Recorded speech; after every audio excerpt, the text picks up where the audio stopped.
নমস্কার। ঠিক রাত ৮টা, আর ৮টা মানে নিউজ 18 বাংলায় সময় দুয়ারে রিপোর্টারে। আর দুয়ারে রিপোর্টার নিয়ে আজ আপনাদের সঙ্গে রয়েছে আমি তমশ্রী। শুরুতেই অত্যন্ত গুরুত্বপূর্ণ একটি খবরের দিকে নজর রাখতেই হবে। পার্থ চট্টোপাধ্যায়, প্রাক্তন শিক্ষামন্ত্রী, পার্থর কথাতেই নষ্ট ওএমআর। পার্থর জামিনের বিরোধিতায় এবার নগদ দায়রা আদালতে সওয়াল সিবিআই এর। পার্থকে 752 অযোগ্যের তালিকা পাঠান মানিক ভট্টাচার্য। আমার সঙ্গে অমিত সরকার রয়েছে, অমিতের সঙ্গে কথা বলবো। অমিত, আগে কি নিয়ম ছিল এই ওএমআর এর, এখন কি নিয়ম বদলে হয়েছে, পুরোটাই জানতে চাইবো তোমার কাছে। তো প্রথমে তোমাকে জানিয়ে রাখবো যে ওএমআর সিট যে নষ্ট হয়েছে এই নিয়ে একাধিকবার আদালতে আমরা শুনেছি সওয়াল জবাব। আজ প্রথম সিবিআই তরফে আদালতে দাবি করা হয়েছে যে পার্থ চট্টোপাধ্যায়, তিনি তৎকালীন শিক্ষামন্ত্রী, তারই কথাতেই ওএমআর সিট নষ্ট করা হয়েছিল। অর্থাৎ 2014 সালে যে প্রাথমিক পরীক্ষা হয়েছিল তাতে যে ওএমআর নষ্ট করে দেওয়ার যে অভিযোগ উঠেছিল, আজকে পার্থ চট্টোপাধ্যায়ের জামিনের বিরোধিতা করতে গিয়ে সিবিআই তরফে তাদের আইনজীবী আদালতে সওয়াল যখন করছিলেন তখন তিনি স্পষ্ট করেছেন আদালতের কাছে যে পার্থ চট্টোপাধ্যায়ের কথাতেই ওএমআর সিট নষ্ট হয়। তাই নয়, পার্থ চট্টোপাধ্যায় এবং মানিক ভট্টাচার্য দুজনের মধ্যে চাকরি প্রার্থীদের তালিকা সংক্রান্ত বিষয়েও একাধিক প্রায় 700 বেশি বেশ, ধন্যবাদ। সিবিআই নজরে রাজনৈতিক প্রভাবশালী সুপারিশে 134 জনের চাকরি। পার্থ চট্টোপাধ্যায় মানিক ভট্টাচার্যকে তালিকা পাঠান। এই তালিকায় রাজনৈতিক প্রভাবশালীদের সুপারিশের উল্লেখ। এই প্রভাবশালীদের জিজ্ঞাসাবাদ করবে সিবিআই। প্রাথমিকে ফেল 321 জনের তালিকা উদ্ধার হয়। সিবিআই তল্লাশিতে 321 জনের তালিকা উদ্ধার হয়। 321 জনের মধ্যে 134 জনের চাকরি হয়। 134 জনকেও জিজ্ঞাসাবাদ করবেন সিবিআই আধিকারিকরা।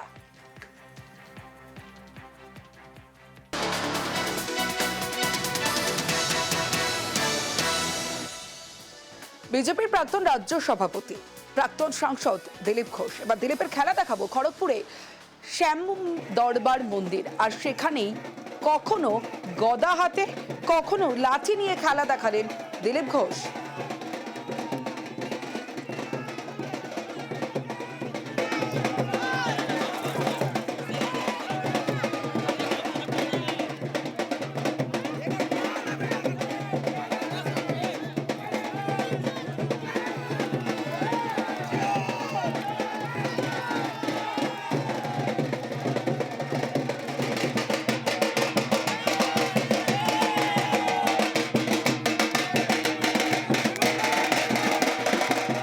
এক কোটির বেশি হিন্দু নামবে, যে পরিস্থিতি হচ্ছে, হিন্দুরা আজকে চাইছে রাস্তায় নেমে প্রতিবাদ করতে।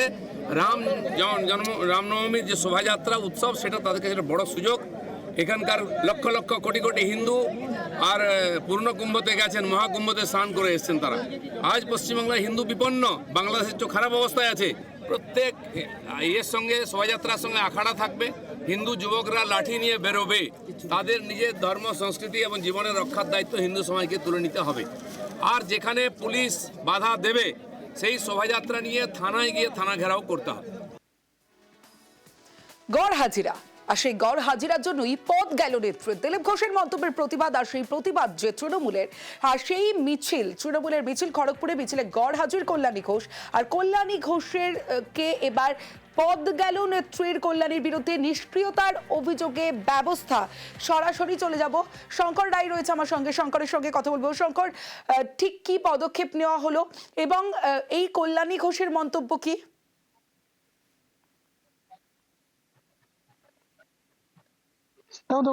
জানিয়ে রাখি যে কদিন আগে খড়গপুর পুরসভার 6 নম্বর ওয়ার্ডে দিলীপ ঘোষ একটা কর্মসূচিতে গেছিল। সেইখানে দিলীপ ঘোষ মহিলাদের উদ্দেশ্যে কুকথা বলেছিলেন, যার প্রতিবাদের ঝড় নেমেছিল। ওই দিনই সন্ধ্যেবেলা তৃণমূলের তরফ থেকে মহিলাদের তরফ থেকে একটি পথসভা বা র্যালি করার তারা করেছিলেন। কিন্তু সেই র্যালিতে গড়হাজিরি ছিলেন পশ্চিম মেদিনীপুর জেলা খড়গপুরের তৃণমূলের মহিলা সভানেত্রী কল্যাণী ঘোষ। আর এই সভাতে তিনি গড়হাজিরি থাকার কারণে চন্দ্রিমা ভট্টাচার্য রীতিমতন জানিয়েছেন যে তাকে পদ থেকে সরিয়ে দেওয়া হয়েছে। ইতিমধ্যেই কল্যাণী ঘোষকে যখন এই বিষয়ে আমরা জিজ্ঞেস করেছি, তিনি জানিয়েছেন যে একদিকে খড়গপুর পুরসভার মতন বিরাট একটা দায়িত্ব, যেখানে সকালে গেলে সন্ধ্যে রাত্রিবেলা ফিরতে হচ্ছে, ফলে দলের এই যে খড়গপুর শহর সভাপতি মহিলার পদের এই যে কাজ সেখানে করতে তার প্রচন্ড অসুবিধা হচ্ছে। সেই ক্ষেত্রে সেই জায়গা থেকে তিনি অব্যাহতি নিয়েছেন। কিন্তু চন্দ্রিমা ভট্টাচার্য যেভাবে জানিয়েছেন যে কল্যাণী ঘোষ, দিলীপ ঘোষের এই মন্তব্যের পরে কোনো প্রতিবাদ না করা এবং কোনো রাজনৈতিক কর্মসূচি না নেওয়ায় তাকে রীতিমতন এই যে পদ, সেই পদ থেকে তাকে সরিয়ে দেওয়া হয়েছে, যা নিয়ে জোর চর্চা শুরু হয়েছে খড়গপুর শহরে। বেশ শঙ্কর, রকমের দায়িত্ব সামলাতে অসুবিধা হয়, সবাই চেয়ারম্যানও আছে, ওখানে অনেক বেশি দায়িত্ব আছে, তাদেরকে সরানো হয়েছে। ওর মানে ভূমিকাটা খুব একটা ভালো আমরা দেখিনি, মানে ভূমিকাটা ইতিবাচক কোনো ভূমিকা নেয়নি। আমি দুবার ফোন করেছিলাম ওকে, সেদিনই আমার ধরার দরকার মনে করেনি আর কি। খড়গপুর মিউনিসিপ্যালিটি 35টা ওয়ার্ড নিয়ে অনেক বড় জায়গা, অনেক কাজের চাপ। মহিলা প্রেসিডেন্টের দায়িত্ব নিয়ে আমি যদি সেটা না করতে পারি, সেই জন্য আমি এটাকে পদত্যাগ হিসাবে একটা চিঠি দিলাম। সম্প্রতি দিলীপ ঘোষের একটি মহিলাদের প্রতি কুরুচিকর মন্তব্যের প্রতিবাদে একটি মহিলা মিছিল বেরিয়েছিল, তো সেই মিছিলে আপনাকে দেখা যায়নি। আমি সেই মিছিলে যেতে পারিনি এই কারণে, আমাদের 3 নম্বর ওয়ার্ডে ইফতার পার্টি ছিল, সেটা আমি আয়োজন করতে বলেছিলাম, সেখানে আমি উপস্থিত ছিলাম, যেহেতু এটা আগের থেকে আমাদের বলা ছিল, তাই আমি উপস্থিত হতে পারিনি। না, কোনো পলিটিক্যাল প্রেসার নেই। দুয়ারে রিপোর্টারে এবার চলে যাব আসানসোলে। আসানসোলে নেতাকে গ্রেফতার করা হলো। পুলিশের কাজে বাধা দেওয়ায় গ্রেফতার করা হয়েছে নেতাকে। গ্রেফতার করা হয়েছে আক্তার হোসেনকে। কুলটি মাঝদিয়া পার্কে মেলার আয়োজন, আর সেখানেই পুলিশের সঙ্গে বচসা। আর নেতা গ্রেফতারের প্রতিবাদে থানার সামনে বিক্ষোভ, সেই ছবিও আপনাদের দেখাচ্ছি। সরাসরি চলে যাব, দীপক রয়েছে আমার সঙ্গে। দীপক, পুলিশের কাজে বাধা দেওয়ার অভিযোগে গ্রেফতার করা হলো, কিন্তু এই বিক্ষোভ কিসের দাবিতে? এই বিক্ষোভ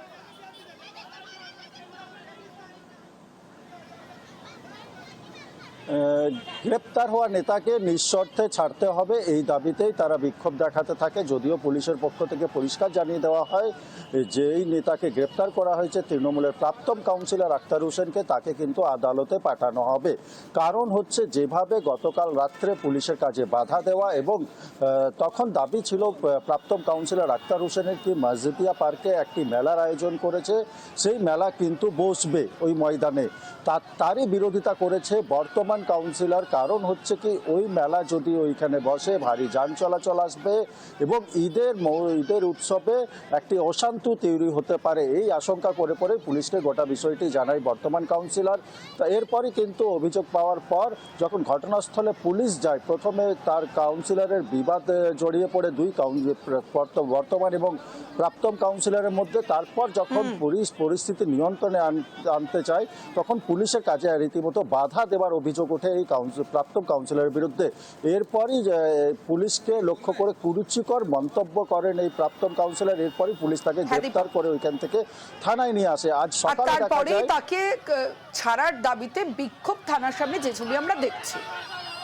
आखिर यह पुलिस उठाया क्यों वहां से अख्तर हुसैन को? आरोप किसके ऊपर है?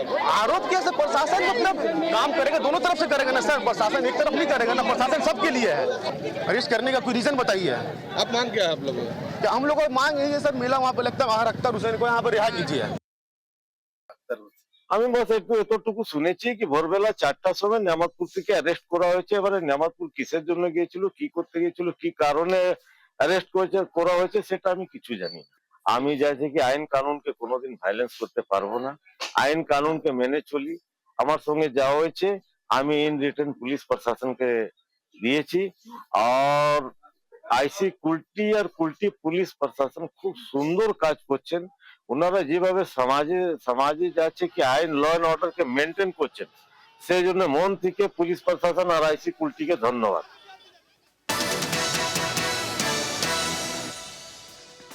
দুয়ারে রিপোর্টার এবার খর্দার দিকে নজর রাখবো, কারণ খর্দার বন্দিপুরে সেখানে রাস্তা তৈরি হচ্ছে, কিন্তু সেই রাস্তা ভেঙে দিয়ে প্রতিবাদ করছেন, বিক্ষোভ করছেন স্থানীয় মানুষজন। কেন? কারণ নিম্নমানের সামগ্রী দিয়ে সেখানে রাস্তা তৈরি হচ্ছে, এমনটাই অভিযোগ। আর সেখানে গিয়েই খর্দার ঠিকাদারকে ধমক দিলেন উপপ্রধান। জানি না তোমার ওয়ার্ডে তোমার কাজ হচ্ছে বলছে আমি কি জানিছি আমাকে জানাইনি এই পঞ্চায়েত মেম্বার আমি জানি না এ কাউকে না জানিয়ে কাজ করছে বারবার করে বলা সত্ত্বেও কোনো কাজ শুনছে না কার কথা শুনছে না না না এটা ভুল কথা তোর ওয়ার্ড করে কতটা ফিলিং আছে হ্যাঁ ফিলিং কত দেখুন ফিলিং দেখি এস্টিমেট দেখি এস্টিমেট আমি তো সঙ্গে নিয়ে কেন আসবি না কাজ করতেছে এটা 3 ফুটের উপরে ফিলিং আছে মেম্বার জানে আমার তো মেম্বারকে জানা কাকে জানাবে জানানোর প্রয়োজন নেই তাহলে মেম্বার তাহলে কি হবে দরকার আমি শোনো আমি তোমাকে তুমি আমাকে একবার বলবা না আমার কথাটা শোনো আমি জানিয়ে দিয়েছি যে আমি বৃহস্পতিবার দিন ঢালাই করব আপনি সবাইকে জানিয়ে দিন আমাকে জানাই তা সেটা আমার ভুল তো না তোমার 3 গাড়ি রাবিশ ফেলেছি ঠিক আছে প্রত্যেকদিন এখান দিয়ে গাড়িতে রাবিশ গেছে আমরা ভিডিও কভারেজ ভিডিও বলছি ছিল নিয়ম ছাড়া কাজ বন্ধ করুন যে তোমাকে একবার আমাকে জানানো দাও আমি তো এনএস কে জানাবো বাবা সে কাজ বুঝে নেবে না পঞ্চায়েত মেম্বার সেই বেসিকে তো 7 মিটার বেড়েছে 7 মিটার না বেশি বেড়েছে ঠিক আছে শিডিউল নিয়ে কাজ কর না সরাসরি চলে যাব সুবীর রয়েছে আমার সঙ্গে সুবীরের সঙ্গে কথা বলবো সুবীর বোঝাই যাচ্ছে যে খারাপ সামগ্রী দিয়ে রাস্তা তৈরি হচ্ছিল কিন্তু যে ঠিকাদারকে ধমক দিলেন তার বিরুদ্ধে কি কোনো ব্যবস্থা আদৌ নেওয়া হলো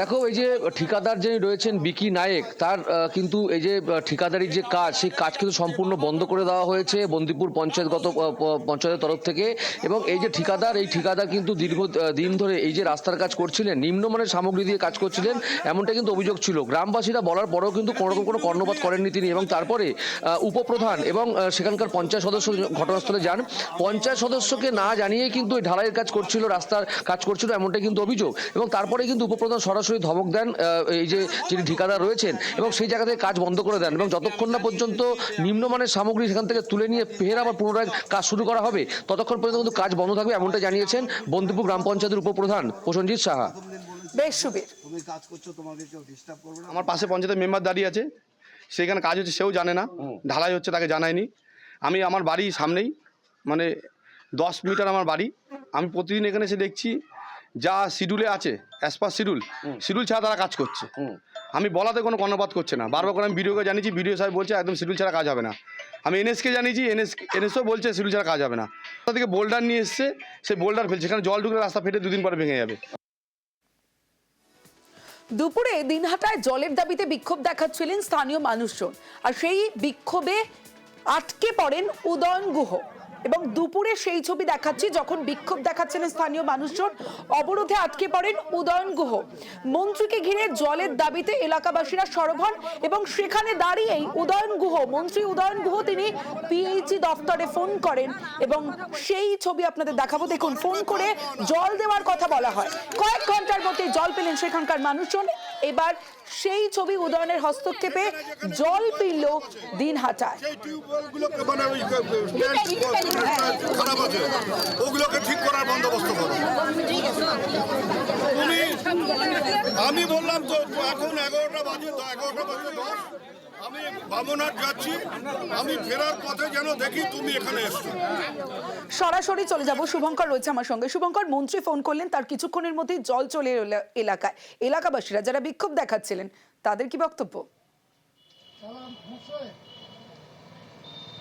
হ্যাঁ তমশ্রী তোমাকে জানিয়ে রাখি যে এলাকার ঘটনা সেটি হচ্ছে দিনহাটা শহর সংলগ্ন ভিলেজ 2 গ্রাম পঞ্চায়েত গত 1 মাসের বেশি সময় ধরে এখানে রাস্তার ধারে যে ট্যাপ কলগুলো আছে জল আসছিল না পরিশ্রুত পানীয় জল আসছিল না ফলে বাসিন্দাদের কয়েক কিলোমিটার দূর থেকে জল আনতে হচ্ছিল আজ দুপুরে তারা যখন বিক্ষোভ দেখায় সেই সময় উত্তরবঙ্গ উন্নয়ন মন্ত্রী উদয়ন গুহর কনভয় সেখানে যারা এবং বাসিন্দারা জলের দাবিতে মন্ত্রীর কাছে জলের দাবি জানান সরব হন এবং সেখান থেকেই মন্ত্রী নির্দেশ দেন জনস্বাস্থ্য কারিগরি দপ্তরের আধিকারিকদের যে দ্রুততার সঙ্গে এই যে সমস্যা সেই সমস্যার সমাধান করতে হবে এবং এলাকায় যে জল পরিশ্রুত পানীয় জল বাসিন্দারা পাচ্ছেন না সেই জল তাদের দিতে হবে এবং এই নির্দেশের কয়েক ঘন্টার মধ্যেই দেখা যায় যে সেই ভিলেজ 2 এলাকায় ভিলেজ 2 রামবাড়ি এলাকায় পানীয় জল পরিস্থিতি স্বাভাবিক হয় এবং এই যে বাসিন্দাদের যে দাবি ছিল 1 মাস ধরে সমস্যা ছিল সেই সমস্যা মিটে যায় মন্ত্রীর এই উদ্যোগে খুশি এলাকার বাসিন্দারা তমশ্রী বেশ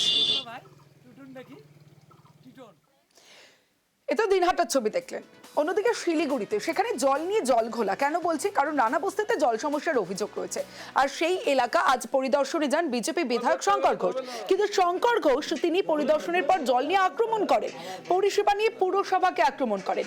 শঙ্কর ঘোষকে পাল্টা আক্রমণ করেন ডেপুটি মেয়র। সরাসরি চলে যাব, পার্থ রয়েছে আমার সঙ্গে, পার্থর সঙ্গে কথা বলবো। পার্থ, আক্রমণ পাল্টা আক্রমণ সবই আছে, কিন্তু জল সমস্যার সমাধান কিভাবে হবে সেই বিষয়ে কোনো আশ্বাস?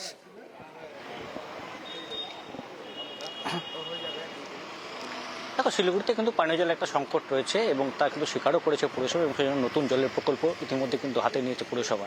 আর এই যে আজকে 18 নম্বর ওয়ার্ডে রানাবস্তিতে গিয়েছিলেন শঙ্কর ঘোষ, গত রোববার এই রানাবস্তিতে গিয়ে তিনি দেখেন যে সেখানে যে পানীয় জলের যে পুরসভা যে পানীয় জল পরিষেবা রয়েছে তা কিন্তু চাহিদার তুলনায় কম, আর তাই সেখানকার বাসিন্দাদের নিত্যদিনের কিন্তু সবচেয়ে বড় ভরসা কিন্তু এই কূপ।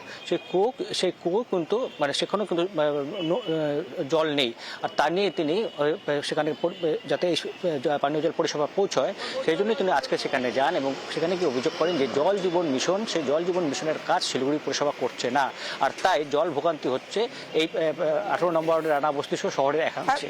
আর তাকেই কিন্তু পাল্টা আক্রমণ করেছে পুরসভা বিরোধী দলনেতা রঞ্জন সরকার। কি অভিযোগ? যে জল জীবন মিশন কিন্তু গ্রামাঞ্চলের জন্য, শহরাঞ্চলের জন্য নয়, পুরোটাই ভোট আসছে এবং গিমিক করছে বিজেপি বিধায়ক, এই অভিযোগ করছেন। স্বাভাবিকভাবে জল নিয়ে জল ঘোলা শাসক বিরোধী, তবে সাধারণ মানুষ চায় যাতে দ্রুত এই সমস্যার সমাধান হয় শহরে। বেশ, শিলিগুড়ি শহরের পানীয় জলের এমন সমস্যা যে কুয়োর জল আর মানুষ খেত না, সেই কুয়োর জল খেতে এখন বাধ্য হচ্ছে বা অন্যান্য কাজে ব্যবহার করতে হচ্ছে। আমি বিভিন্ন ওয়ার্ডে দেখেছি, আমার 18 নম্বর ওয়ার্ড, 28 নম্বর ওয়ার্ড সহ অন্যান্য ওয়ার্ডে দেখেছি কুয়োর অবস্থা খুবই খারাপ। কুয়োগুলো সংস্কার করারও আমি অনেকবার আবেদন জানিয়েছি। জল জীবন মিশনের মধ্যে দিয়ে মানুষের ঘরে জল যাওয়ার কথা, আর উল্টে আমাদের এখন কুয়ো। কর্পোরেশনের মেয়র সাহেবের কাছে অনুরোধ করব তিনি বিষয়গুলো যেন দেখেন এবং কুয়োগুলো যাতে সংস্কার হয়, মানুষ যাতে জল খেতে পারে। এসব গিমিক দেখাচ্ছে। জল জীবন মিশন গ্রামীণ এলাকায় জলে পানীয় জলের ব্যবস্থা করার জন্য জল জীবন মিশন কাজ করে, ওনার জানা উচিত। উনি যে এলাকাটায় গেছেন সেটা রেলের এলাকা, ওনার জানা দরকার। সেখানে কাজ করতে গেলে রেল বাধা দিচ্ছে, বছরের বছর ধরে গরিব মানুষগুলো এই রেলের জমিতে থাকে, না আছে তাদের জমি, না আছে তাদের ঘর, না আছে তাদের জল, না আছে তাদের পাট্টা। আমরা তো বারবার দাবি করছি উনি বলুন ওনার সরকারকে যে জমিগুলো রাজ্য সরকারকে দিন, এই সমস্ত এলাকায় মডেল সমস্ত ঘরবাড়ি এবং নাগরিক পরিষেবা দেওয়ার জন্য প্রস্তুত আছি। দুয়ারে রিপোর্টারে চলে যাব শিলিগুড়ি থেকে পুরুলিয়ায়, সুখা পুরুলিয়া, আর সেখানেই আজব কাণ্ড। কি সেই কাণ্ড? মাটির নিচ থেকে উঠছে জল। 3 বছর আগে, দেখুন 3 বছর আগে অসমাপ্ত নলকূপ, আর সেই নলকূপেই উঠছে জল। সরাসরি চলে যাব, ইন্দ্রজিৎ রয়েছে আমার সঙ্গে। ইন্দ্রজিৎ, এটা কিভাবে সম্ভব? বিজ্ঞান মঞ্চ কি বলছে?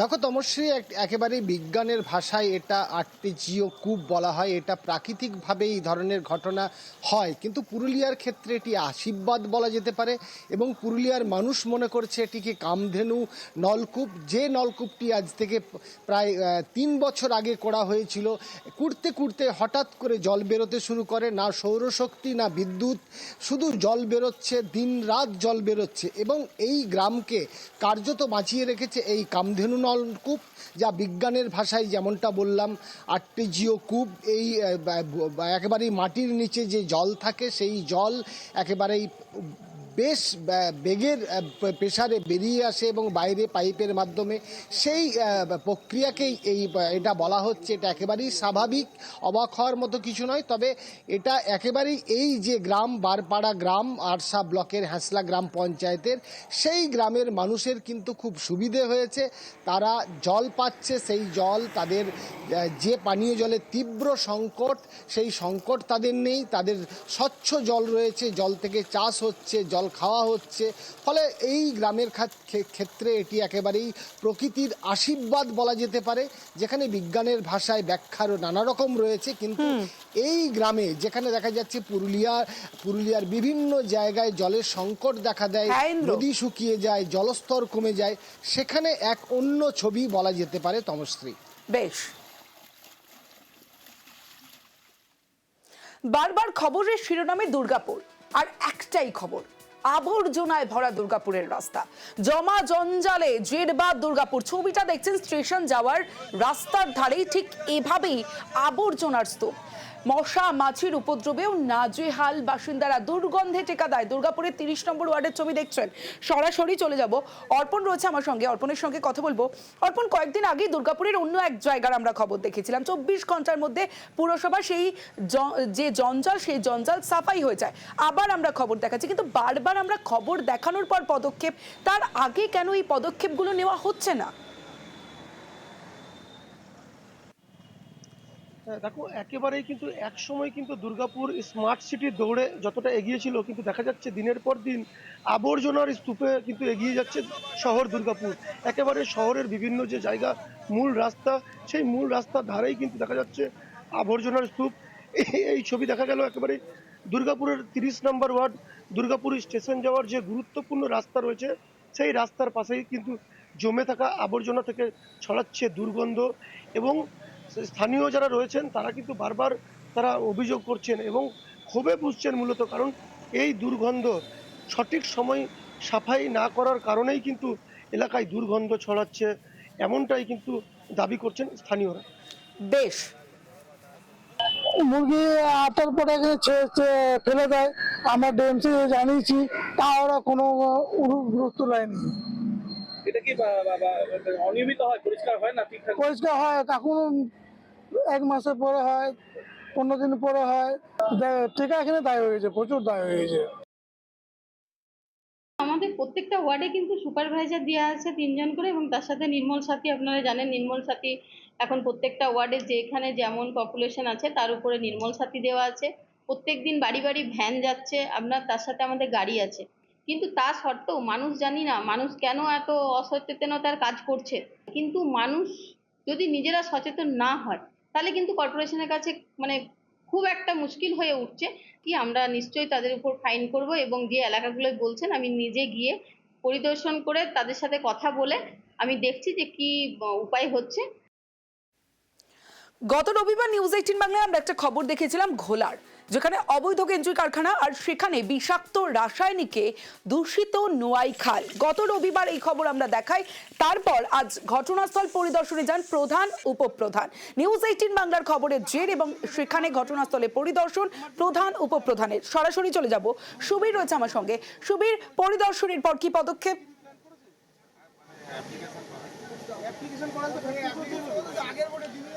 দেখো, গত রবিবার দিন এই খবর সম্প্রচারিত হওয়ার পরে কিন্তু নড়েচড়ে বসলো প্রশাসন এবং বিলকান্দা 1 নম্বর পঞ্চায়েতের প্রধান উপপ্রধান সহ যারা আধিকারিক রয়েছেন তারা কিন্তু এই সমস্ত কারখানায় কিন্তু পরিদর্শন করেন এবং কারখানায় একদম কর্তৃপক্ষ যারা রয়েছে তাদের কিন্তু একদম কড়াভাবে হুঁশিয়ারি দিয়েছেন যে এরকমভাবে কিন্তু এরকম অস্বাস্থ্যকর পরিবেশের মধ্যে কিন্তু কোনোভাবে কাজ করা যাবে না এবং আগামী দিনেও কিন্তু কঠোর ব্যবস্থা নেওয়া হবে। এবং কর্তৃপক্ষ যারা রয়েছেন তাদেরকে পঞ্চায়েতের সমস্ত কাগজপত্র নিয়ে আসার জন্য কিন্তু পঞ্চায়েত তরফ থেকে বলা হয়েছে।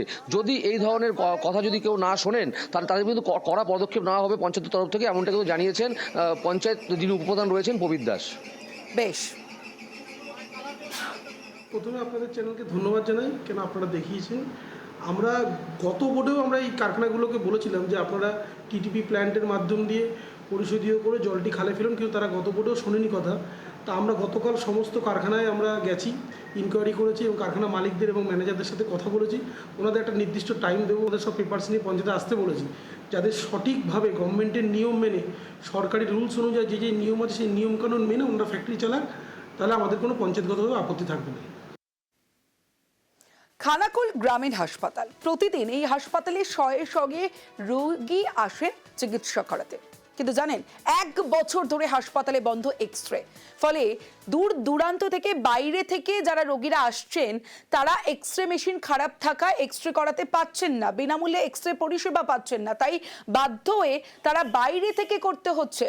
আর দুর্ভোগ চরমে। সরাসরি চলে যাব, আমার সঙ্গে আমার প্রতিনিধি শুভদীপ রয়েছে।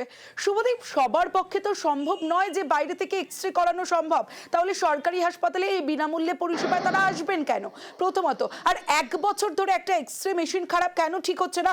হাসপাতাল কর্তৃপক্ষ কি বলছে?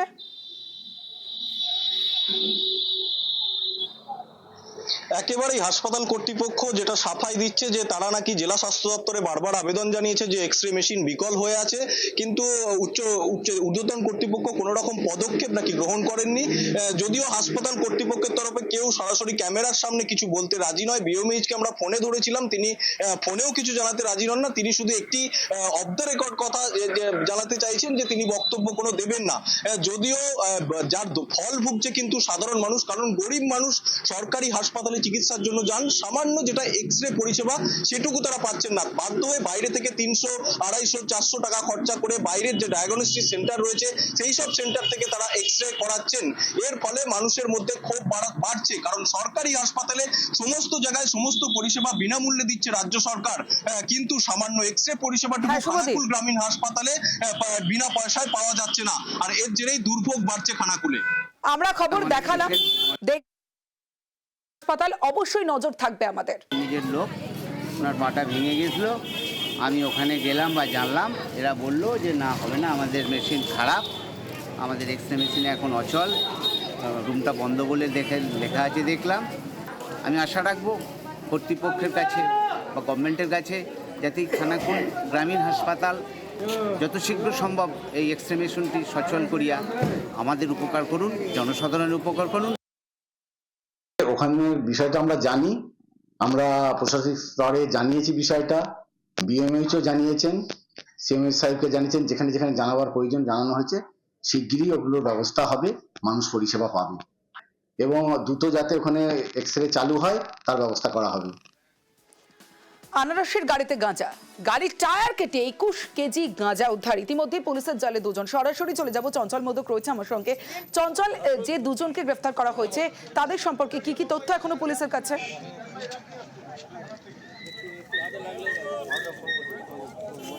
দেখো তমশ্রী, তোমাকে জানিয়ে রাখি যে শিলিগুড়ি থেকে নিয়ে গাঁজা ভর্তি একটি যে আনারস ভর্তি সেই গাড়ি যাচ্ছিল, একটা পিকআপ ভ্যান, এবং পুলিশ সেই খবর পেয়ে কিন্তু যে চোপড়ার যে সোনাপুর এলাকায় রয়েছে 3 মাইল এলাকায়, এবং সেখানে কিন্তু নাকা চেকিং বসে এবং নাকা চেকিং এর সময় কিন্তু ওই গাড়িটাকে আটক করে। আটক করার পরে গাড়িটিকে তল্লাশি চালানোর পরে দেখা গিয়েছে একবারে যে টায়ার রয়েছে, যে এক্সট্রা একটা গাড়িতে যে টায়ার থাকে সেই টায়ার থেকে কিন্তু 21 কেজি গাঁজা উদ্ধার করেছে, এবং সেই গাঁজাগুলি শিলিগুড়ি দিক থেকে নিয়ে আবার দক্ষিণবঙ্গের দিকে পাচার করা একটা শোক ছিল, এবং সেই ছক কিন্তু বানচাল করছে চোপড়া থানা পুলিশ।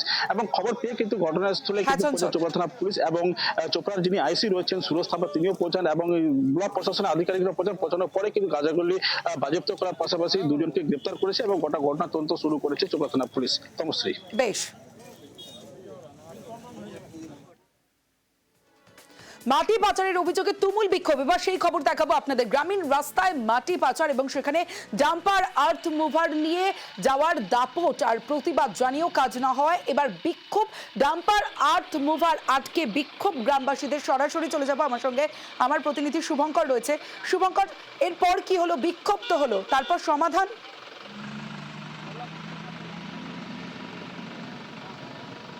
হ্যাঁ দেখো, তোমাকে জানিয়ে রাখি, এটি হচ্ছে তুফানগঞ্জ 2 ব্লকের বারকোদালি 2 গ্রাম পঞ্চায়েত এলাকার ঘটনা। বাসিন্দাদের অভিযোগ যে এই এলাকার দিয়ে, এটা একটা গ্রামীণ রাস্তা, ভারী মাটি বোঝাই ডাম্পার এবং আর্থ মুভার যায়, যার ফলে রাস্তা কিন্তু ভেঙে যাচ্ছে, রাস্তার ক্ষতি হচ্ছে। এর আগে বেশ কয়েকবার অভিযোগ জানিয়েও লাভ না হওয়ায় এদিন তারা সেই ডাম্পার এবং আর্থ মুভার আটকে বিক্ষোভ দেখান। খবর দেওয়া হয় তুফানগঞ্জ থানার বক্সিরহাট থানার পুলিশে। খবর পেয়ে বক্সিরহাট থানার পুলিশ সেই আর্থ মুভার এবং ডাম্পার আটক করেছে। পাশাপাশি ওই রাস্তা দিয়ে যাতে এ ধরনের ভারী জিনিস, ভারী মাটি, ডাম্পার যাতে মাটি নিয়ে চলাচল না করতে পারে সে বিষয়ে বাসিন্দাদের সুস্পষ্ট আশ্বাস দেওয়া হয়েছে। তারপরেই বাসিন্দাদের বিক্ষোভ প্রশমিত হয়। তমশ্রী, বেশ।